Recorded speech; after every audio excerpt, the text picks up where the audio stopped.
Hi folks, this is Jay, hope you're okay today. I just want to come back again, revisit that issue about slavery in the Bible. Well, hello there, Jaybo. I'm doing quite well, thank you. I hope you are too. Sure, let's revisit that issue about slavery in the Bible.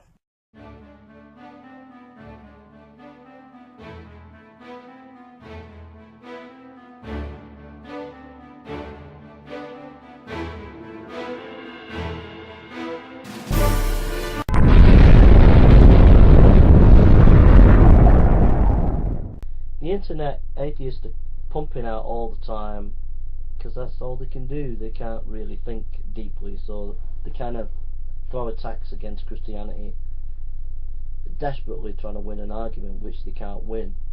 Oh, I don't know about that. I think atheists tend to hold their own pretty well, but that is a bit off topic. I mean, are we going to talk about slavery in the Bible or your narcissistic delusions of intellectual competence? And basically, they're basically saying that the Bible teaches and condones slavery. That's because it does, quite a bit, in the Old and New Testaments, in the books of Leviticus, Deuteronomy, Exodus, Ephesians, 1 Timothy, and Luke. Well, I've made a video about it. I think it's a 15-minute video. If you type in slavery in the Bible, just go and have a look at it. No, I've watched enough of your videos. They are mind-numbing, tiresome, and might even be considered a form of torture in some places. And there's an article I refer you to, and also a lecture by a scholar. And basically, I just want to say three things, really, I think. Number one, historical context. As atheists, I've never met an atheist yet who's a real intellectual. That does not address the issue of slavery in the Bible. That's what we call in the intellectual world of logic and reason an ad hominem fallacy. Why are you not addressing slavery in the Bible? I've never met any atheist who's a real intellectual. If you're really an intellectual, you need to know historical context. So when you say to someone, "Oh, did you know there's slavery in the Bible?" I mean, it shows how desperately idiotic, absolutely uneducated you are as atheist. Okay, you're starting to ramble on again. I think I understand why no one takes you seriously. You claim to be an academic intellectual and put all those books behind you which look suspiciously uncreased in their spines and fling feces. Are you ever actually going to make a point, or are you just going to sit there and say, "Nuh-uh, you're a stupid faith"? You're uneducated because you don't know the context. If you knew the context of the 4 books, Pentateuch, and the historical context of ancient Near Eastern culture, and you compared the two, then you would know that the slavery, so-called, in the Old Testament, Yeah, so-called, because that's what the Bible calls it. is in no way the slavery that was going on in the time of Sennacherib or in the time of the Roman Empire. No shit, it wasn't the slavery that was going on in a different place and time. What the fuck does that have to do with anything? Are you going to contest the point, or what? That you can't compare the two. I can and do, because both involve owning people. The Old Testament from Habermas, an atheist, and from the New Testament as well, gave our Western culture the foundation for morality. What the fuck are you talking about now? I thought you were going to address biblical slavery. You know, so you can go on and start attacking the Old Testament all you want, but at the end of the day, our culture is based on the Old and the New Testament. And the Old Testament, believe it or not, gives dignity to human beings, actually. You're starting to piss me off.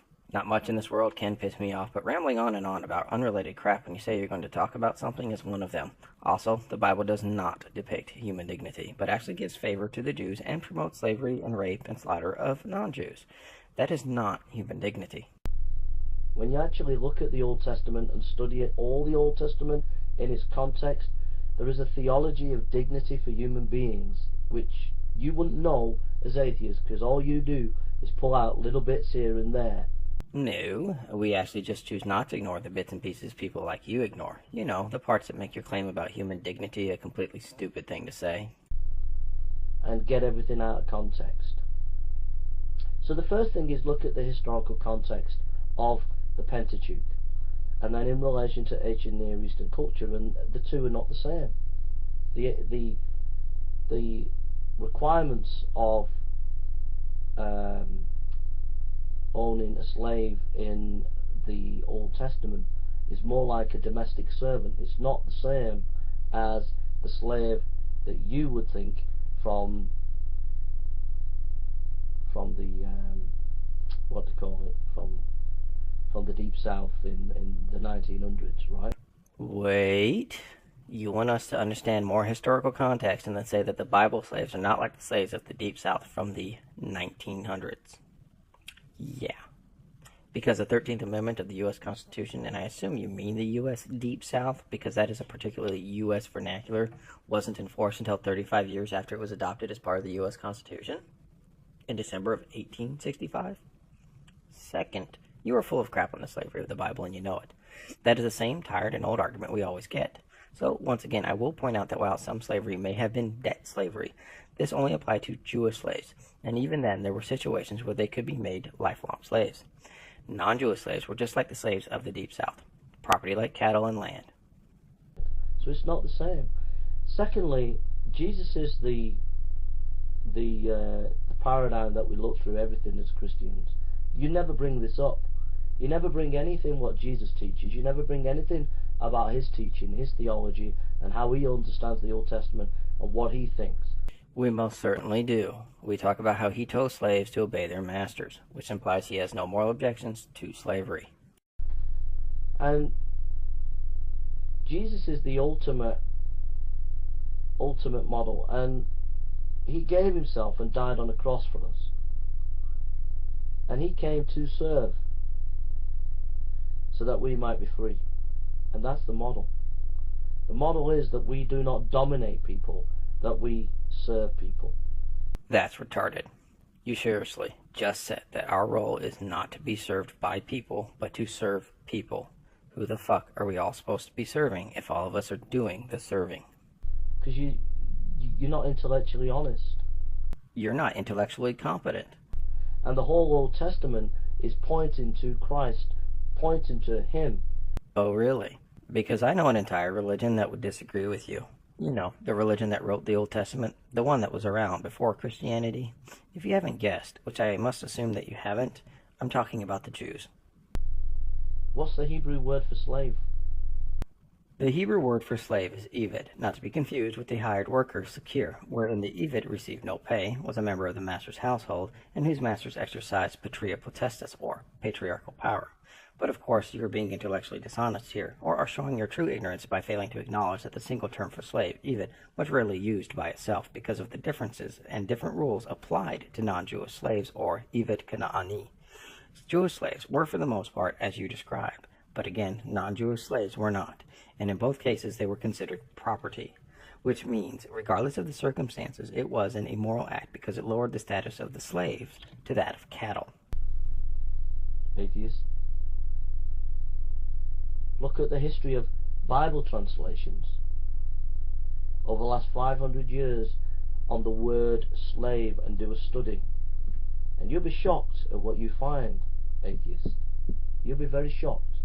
No, I Googled it and researched it for about an hour. I wasn't shocked at all. In fact, it only confirmed what I already knew from a life spent as a believer. What you will find in that study is that the word slave 500 years and before was translated servant.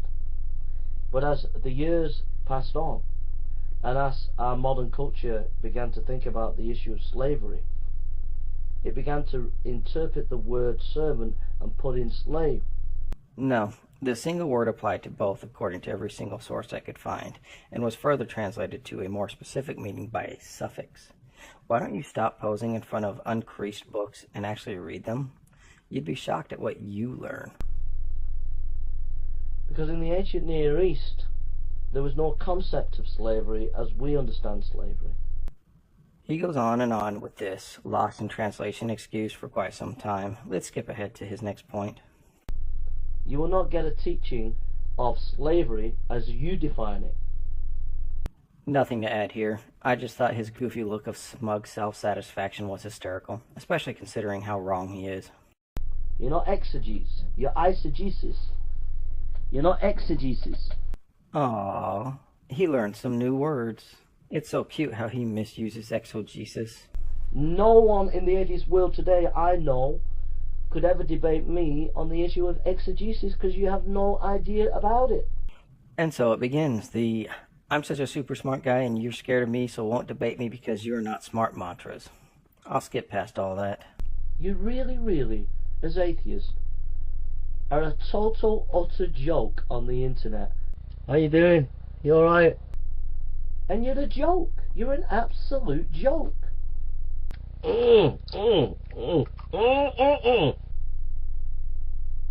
It's laughable. You're an absolute joke as atheist. I'm sorry.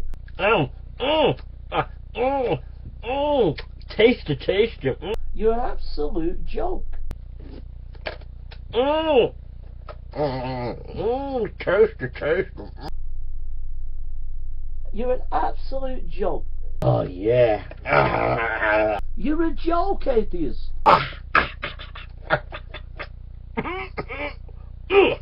Well, that cut that quite short now, didn't it? The rest of your video was boastful nonsense about how you were smarter than everyone else. How you've gone to school, done studies, took a semester with a thick book, and calling atheists jokes. But allow me to not return the same disservice you so eagerly gave atheists by actually addressing what you seem to be trying to say in better detail, so that perhaps you will finally stop making such an unbelievable ass of yourself. You mentioned studying how to interpret the Bible and understanding its history and so on. This avoids the point we atheists make when we point out the slavery along with all the other immorality within the Bible, such as the God-sanctioned and or performed genocides, rapes, murders, and faulty system of justice. Not only do we point these things out to show you how your Bible is not a moral guide, and in fact anyone who would make that claim has questionable morals themselves, we point these things out because it seems like people like you have forgotten that the Bible, throughout its history, has been used to justify damn near every human atrocity possible. We point these things out to show the fallibility of the Bible and its human authors. But let's entertain your excuse for a moment and pretend it's actually true, that the slaves were really unpaid indentured servants who were not treated as poorly as a slave as we define it. Let's really look at how you are defining it and judge its morality. An unpaid, indentured, 7-year servant who is bound by the law to serve. And should they get married and have children during that time of servitude, their wife and children remain the property of the master.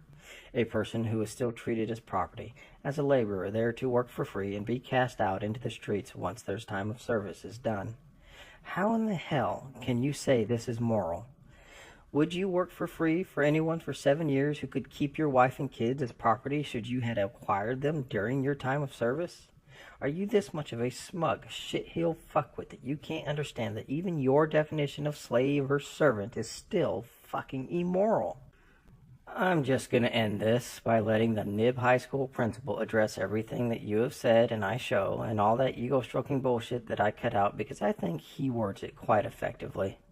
What you just said is one of the most insanely idiotic things I have ever heard.